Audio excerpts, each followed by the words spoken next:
All right, these Commanders. You excited to learn about the Commanders this week, Dawson? Absolutely, man. Give us the update. Do you have anything you want to know about the Commanders' offense? Anything pressing in your mind about this rookie quarterback or anything like that? How good's their running game?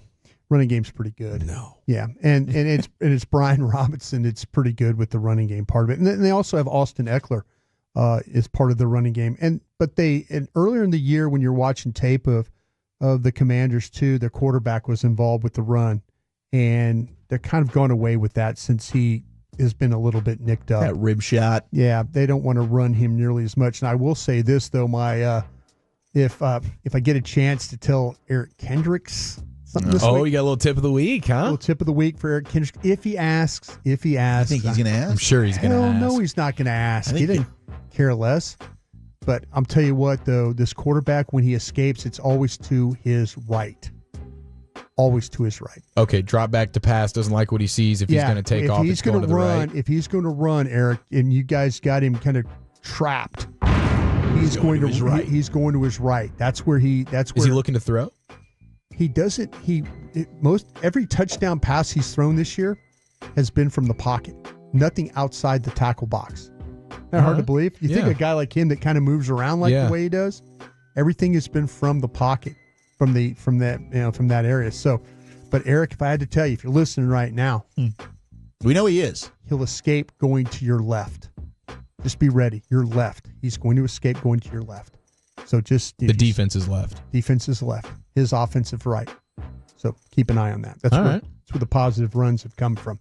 Not going the other way. Going to the right. Going to the right. Going to the right. Positive runs. Strong side. All right. Yeah, this quarterback is he's not playing like a rookie dude. He really is not. I mean, he has the talent. We talked about as the mobility, the arm strength, the accuracy. He rarely makes a mistake. He's not going to turn the ball over. Actually, he's played better against versus the blitz than with no blitz. That's kind of unusual for a rookie quarterback. He has a touchdown interception ratio of 4-0. He hadn't thrown an interception against the blitz this year. You get quarterbacks that sometimes have problems with the pressures and stuff like that. But what's interesting about this guy, they don't do any play action with him. Very rarely do you see any play action passes, and I wonder if that's because they don't want him to turn his back to the offense and then have to pick everything up. But they do very little play action pass. So when you get the snap, they play in the pistol formation. He's just going to drop and throw. And what he does is you're going to get the ball's going to come out really, really quick. So you're getting the run action off the pistol still?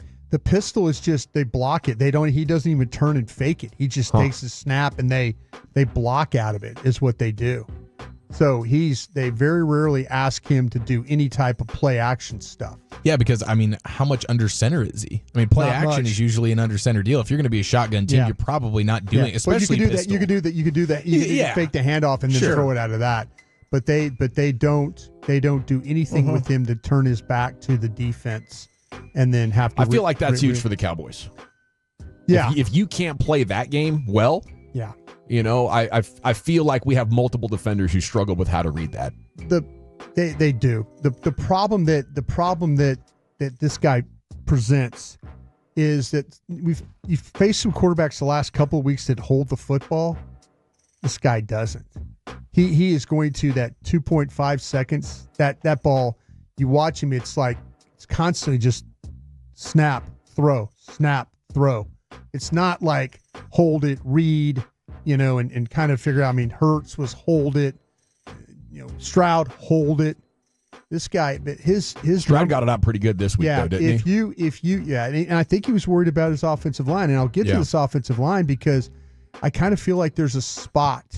Now, this is where if Mike Zimmer, maybe I need to text him. I'm like, hey, Mike, here's my tip of the week for you. You don't want to share that on the air? What's that? You don't want to share the tip of the week on the air? No, I'll give it to you. I'll give it right here. Okay, let's go. Give it to us. Yeah. Their left tackle, Brandon Coleman, the rookie. The TCU. Yeah. He needs to put Micah Parsons over the top of him and every single time rush him inside. This kid's got some of that. Unfortunately, what happens to Terrence Steele when you can't power step inside and cut somebody off. If Mike were to cover, if they cover the guard and Nick Allegretti, who plays next to him, they cover Nick Allegretti and put Parsons on the outside to rush inside on Coleman, Coleman can't block him. Coleman cannot. I guarantee you Micah Parsons is going to get a sack this game going inside on Brandon Coleman. Put in the call. Yeah. Because he punched the ticket. He cannot handle power step into the inside. He just can't. And so they have to give him some help. But if you can occupy the guard and make him have to play one-on-one, that's where you can maybe do some good things. Simulated pressures? I think so. But to me, you got to be able to, like I say, you got to match this thing up to where you put your best on their worst. And I think that, their offensive line has done a pretty nice job. But it's the left tackle that I feel like, because it used to be Cornelius Lucas was the player there. Now they've moved Coleman into that spot. He's been pretty good for them. Yeah. Who, Coleman or Lucas? Coleman. But he also, there were some rumblings like, would he be a better guard? Like, was he athletic enough, to your point, to play tackle? Yeah. And I did think guard might be his best spot, but he's been better than I thought he would be with Washington. Well, I'll tell you this though, you watch all their sacks, and that when he's involved, there's a common thread there. It's inside. It's all inside pressure. And I don't know how you cannot watch that tape of him and say that, like even on the outside, even stuff around the edge, people have run around him, but it's the inside stuff that's caused the most problem. And that's the direct path right there to Jayden Daniels. All right, this receiving core, it's an interesting one. Terry McLaurin finally has a quarterback. And they're going to throw the ball down the field too. They're going to take some deep shots. This is one of the better deep ball teams that the Cowboys will face this year. Just watching the way that they play with the vertical routes and stuff like that. And Jayden Daniels is totally comfortable throwing the ball down the field when it comes to the deep shots. And Terry McLaurin is his guy on this one. So Dallas is probably going to be challenged in this football game with the deep shots with Terry McLaurin. Where his best routes are the routes, though. We talked about the vertical ones, but we've also you got to be able to manage him. There's a couple different spots that he really likes to work. He likes to work the go route I mentioned, the hitch, the slant, and the cross. Those are the four best routes of Terry McLaurin. When you watch him throw after throw after throw, those are the ones that he can execute the best. So things going downfield vertically, like I say, you're probably not going to, you're going to have, from what I heard, you're going to have Jordan Lewis back. He'll be playing the slot, but who's going to play on the outside? I don't think it's going to be Bland. So you're probably in a situation where it's going to be Israel Mukwamu and those guys. Safety's got to be ready for that ball going inside and then up the field as well. I mentioned the running backs real quick and starting talking about pressure. They've had some problems with Austin Eckler. Austin Eckler's their best player run after catch. So they'll throw him the ball in the flat. That's something that this quarterback is extremely accurate. I think he's only missed 2 passes thrown in the flat or at the line of scrimmage. Austin Eckler's a big part of that and the run after catch. Where Austin Eckler gets in a little bit of trouble, though, is as a blitz pickup guy. Small. Yeah. Teams that have blitzed and when the Commanders have asked him to block, it's been a problem. He's been giving up pressures and he's been giving up sacks. So somehow, some way, after the way that the Texans ran that screen game the other day, you're going to see a screen with Austin Eckler in this game. Trust me. You're going to get some of that. You're going to get deep shot. You're going to get some screens. You're also going to you need to look out for Zach Ertz is back. Zach Ertz is an old Cowboy killer right there. He is. There's the intermediate routes. The second most targeted player on this team is Zach Ertz. And he's catching the ball really well. You're not going to get a whole lot from him run after catch, but he's catching the ball between that 10 and 19-yard area is where he's working for the Commanders. So they've done a really nice job with him.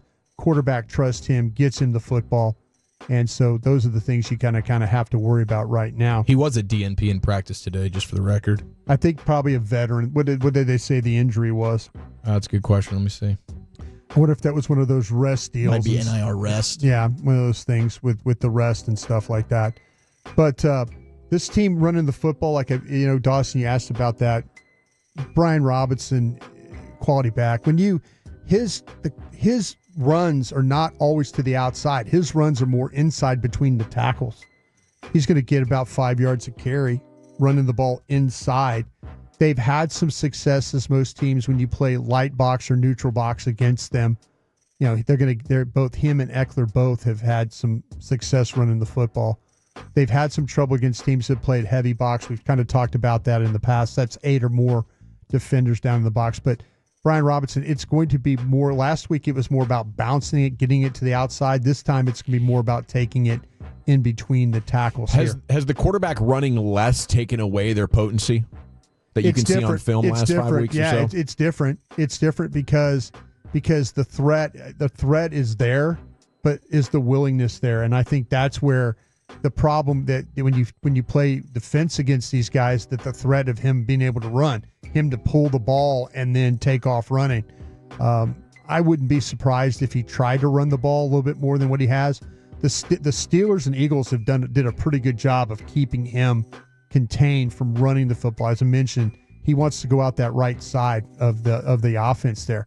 But this week he might show a little bit more willingness to run, because Dallas has had some trouble defending quarterbacks that have pulled the ball and run, and then he could run, then get down on the ground and not take a hit. And they had the mini bye, so maybe he's a little bit feeling better, a little bit more spry. Better. Yeah, but this is a really good offense in the regard of, because of the quarterback, the running game, and then also the skill guys, especially with Terry McLaurin playing, and then the reemergence of Zach Ertz at tight end. They've done a much better job.